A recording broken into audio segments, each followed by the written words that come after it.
la réforme du système partisan n'avait pas été bien comprise. Et cette réforme a encore des surprises à nous faire vivre, dans la mesure où nous avions des pratiques politiques qui ont pris du temps. Nous avons tenté toutes sortes d'expériences avec notre vie partisane depuis les années 40. Depuis les années 40. Et on a tout essayé. Et tout a presque échoué. Parce que simplement le diagnostic général qui est fait que, en cas de multipartisme intégral, il y a une sorte de paupérisation qui ne permettent pas des actions groupées et donc qui disperse les forces et qui crée une sorte de confusion sur le terrain, une avalanche de candidatures, un élargissement des idées et finalement une difficulté, des alliances et des contre-alliances qui se créent, se nouent, se dénouent au gré des intérêts. Ce qui se passe aujourd'hui avec le retour du BR, de l'UDBR au BR, ou la fusion, ou la disparition de l'UDBR au profit du BR, parce qu'il faut être montre que ceux qui ont cru très tôt sont ceux qui ont compris ce qu'il fallait faire. Et que les autres, l'UDBN, et peut-être le PRD, on peut leur dire mieux vaut tard que jamais. Le train n'attend pas le voyageur. Parce que le système, cette réforme c'est exactement comme la locomotive des chemins de fer.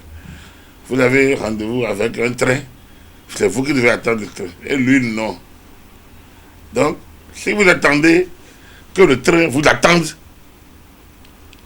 comme disait le président Soglo il y a très longtemps, ils vont limer les quais de gare. Ils vont limer les quais. Parce qu'ils seront seuls face au dispositif d'attente. C'est la toute meilleure, c'est la meilleure réforme que le président Talon ait réussi. Je vous jure. C'est la meilleure réforme que le président Talon ait réussi. Et tu sais qu'il a réussi tellement de réformes. Pourquoi? Mais vous n'imaginez pas, sans cette réforme, on aurait déjà eu 50 partis encore. On aurait eu 200 partis. On aurait eu. Alors, quand les partis ont commencé par fleurir à nouveau, les gens ont dit, ah, on a des réformes de système partisan et on a déjà 15 partis, on peut avoir 50 partis.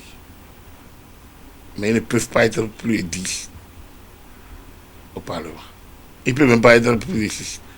Parce que il faut déjà avoir un seuil de 10% national. Donc, si même tous les partis sont au même niveau, ils ne dépasseront pas 9. C'est déjà ça, le premier élément. Et donc, les élections présidentielles où on avait 30 candidats, 40 candidats, c'est terminé. On a dit qu'il n'y a pas d'alliance politique. Donc, vous êtes obligé de vous fondre. Ça veut dire quoi? Que les affaires d'alliance là où on est ensemble pour aller aux élections et après on se disloque là, c'est terminé. Si vous dites, j'adhère à telle partie, ça veut dire que votre récépissé s'annule. Et pour l'avoir à nouveau, il faut vous battre pour l'avoir. À quel bon faire tout ça? Ça coûte des moyens, ça coûte des énergies. La réforme, c'est une grande réussite. Les démissions, les témoignements là sont normaux. C'est normal qu'il y ait tout ça. Parce que c'est nouveau. C'est nouveau et c'est tout à fait normal que les gens ne soient pas dans le bain. On peut les comprendre. La réforme est une très bonne réforme.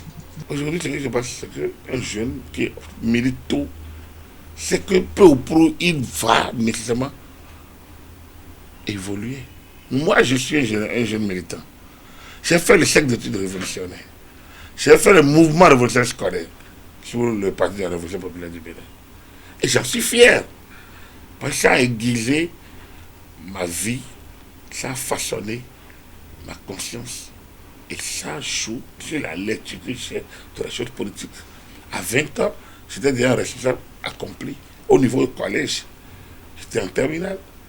J'étais déjà au sommet niveau. Donc, une fois à l'université, j'adhérais au mouvement révolutionnaire universitaire MRU. Et pour continuer dans le système amplifié. Quand vous êtes militant, faut développer vos capacités d'analyse. Et normalement, vous préparez à l'exercice de pouvoir. Et un militant qui a fait son cheminement doit être fier. Aujourd'hui, les jeunes ont la possibilité de militer dans un parti et d'arriver au sommet. Parce que ce n'est plus des partis patrimoine. J'appelle des partis, j'adhère à un parti, je paye ma cotisation. Je travaille dans mon arrondissement, dans ma commune. Je prends des responsabilités à ce niveau. Je peux monter en plein de responsabilités.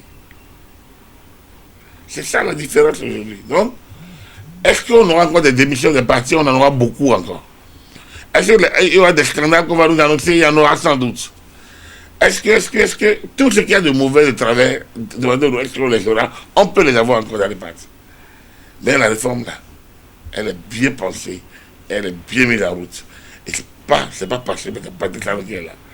C'est vraiment le contenu. Et c'est parce que s'il n'y avait pas eu les limites et de l'autre côté le parrainage, on aurait eu beaucoup de situations à gérer. Aujourd'hui, les gens se rendent compte que c'est des responsabilités relevées à l'élite. Il y a une certaine élite qu'il faut y aller chercher. Ce n'est pas les grands professeurs d'université, les grands généraux, maréchaux de l'armée, non. Mais c'est pour des gens qui en ont la volonté et qui en ont encore l'expérience pour l'exercer. La réforme, si elle n'avait pas existé, il fallait bien l'inventer.